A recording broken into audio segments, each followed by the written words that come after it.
and behind me is Winooski River, and it's Tuesday. There's catastrophic flooding across the state of Vermont.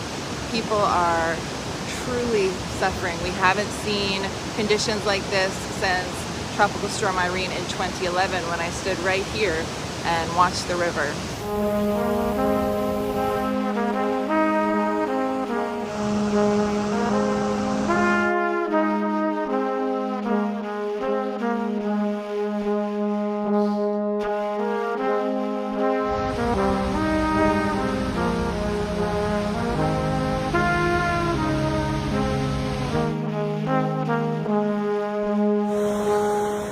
Irene, we were just up underneath the crest of the building.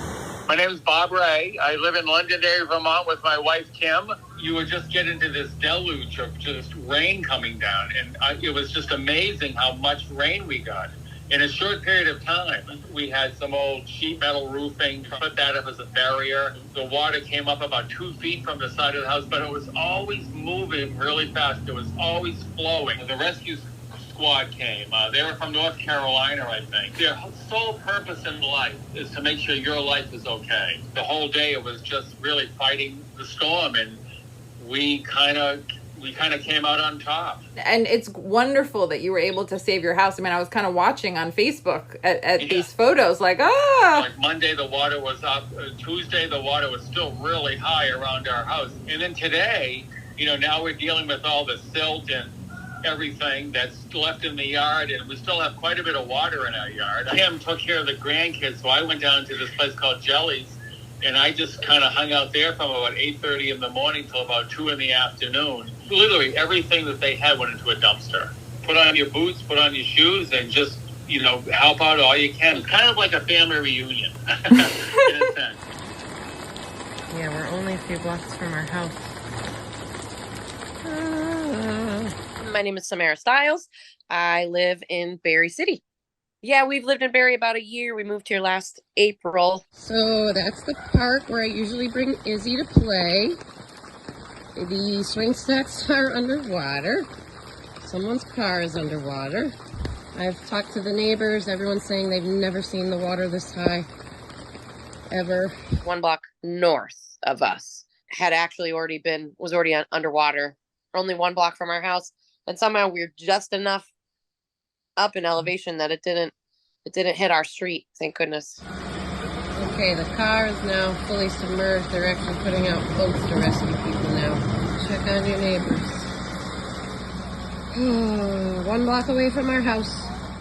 We have power. We never lost power. We got really lucky there. Our basement is dry. We just have to boil water, and probably will for a few days. Do you know Alexis at the Kitty Corner Cafe? I don't know if you know her. Oh, I don't, but I had saw in the Barre chat because everybody was very concerned about the kitties. Me too. The kitties are safe. Because Montpelier is right next door and it's the capital, I think sometimes people forget about Barre. Because Barre actually has one of the highest poverty rates in the state of Vermont, and I'm quite worried that as far as equity goes, that we may not get enough help and aid here that we need, because people here are pretty underserved. And for people that don't have much, now they've lost so much more, Does anyone have clothing? Because they lost everything. Just 1 block away, they lost everything. Yeah. We just barely recovered from all that. I know. That's what I know it's naive, but I was like, I did not expect this so soon.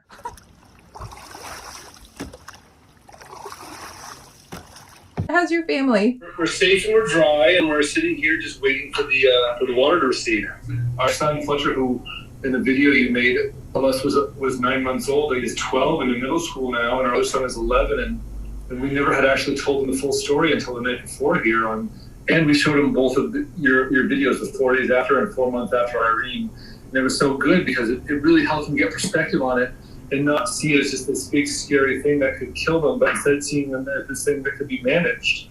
And it was just like my grandfather said in that video, you just take it one day at a time. And your studio's okay and the first floor is okay, knock on wood. This is lower than Irene. It is. They found water in the basement. This means they have to replace a new furnace, hot water heaters, and an electrical panel. I never thought we'd be doing this 12 years later. I thought that if it happened, it would happen in a long time. But, I think it's obvious that our situation is changing here, that climate change is real, obviously. And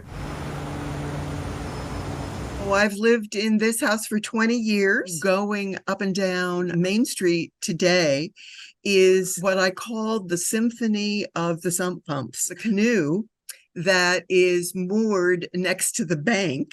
Our house is less than a mile from the Sterling Market. My gentleman friend's daughter and her family live less than a mile in the other direction. And they had complete devastation. We were awakened at 4 o'clock this morning. They were being evacuated. They lost 3 vehicles and they're not sure what's ahead for them. Right now, they have a roof over our head with us, and we have an increased animal population.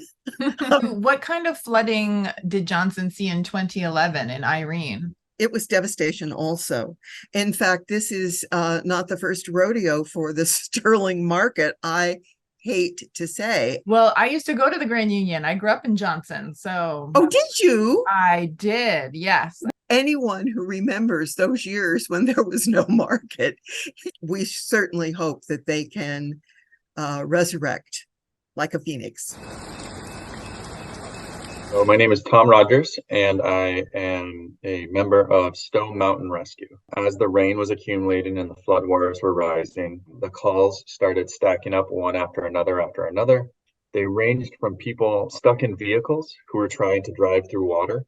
So you hear the advertisements all the time on the radio during these, don't try to drive through moving water. Or about 12 straight hours from there, we were in downtown Barrie doing one call after another. And sometimes just we would be rescuing people out of one house and the neighbors would be standing there waiting their turn. We were sometimes in chest deep moving water. The water smelled terribly of sewage and ag fertilizers and, gas. When you're in a downtown area trying to boat through things, I mean, there are fire hydrants and parking meters, just how chaotic it was. Road A would be washed away and Road B would be underwater. We'd have to find our own way around. Some of the ones that really stick out to me are the families. I'm a parent of 2 young daughters myself, and I know how hard it is to be a parent even on the best of days. And so the days where you're taking your kids out of your home and saying, we may not be able to come back here, and the clothes that we're able to keep on our heads and on our backs as we're waiting out of here are going to be all we have for the foreseeable future. Like, we personally pulled out, 30 or 40 people. I think the number is much more closer to many, many hundreds, if not thousands, of people were rescued via swiftwater teams in the past few days. Luckily, there was no loss of life. And there was loss of life during Irene. 6 people died in Vermont. I think the state has done a lot of things right in the past 12 years since Irene, and learned a lot from it. I know the governor said, stay vigilant. It's not over. We just don't know. Yeah, we're going to see what the rest of the week brings. And, after this, honestly, we're going to see what next year brings and the year after that. And climate change is really changing the game. This is going to take a long time to recover. This was just all about Vermonters, helping Vermonters. Any excuse we can get to come together, we do. We're all only separated by a couple degrees of separation, really. So it's Wednesday at 3 p.m. and the Winooski River is behind me. This time I'm on the Burlington side. The water has definitely gone down and the yoga sculpture has gone along with the water. It is no longer here. Our hearts go out to everybody that is dealing with this historic flooding. We got through this in Irene. The silver lining is that together we can rebuild. Take care, everybody. Yeah, we knew of people stuck at like McDonald's parking lots, People keep talking about being stuck places, and I'm like, oh, I named this video series the wrong thing. It's because everyone is stuck in different parts of Vermont. But hey, if there's one place to be stuck, this is a good place to be stuck. This is the place.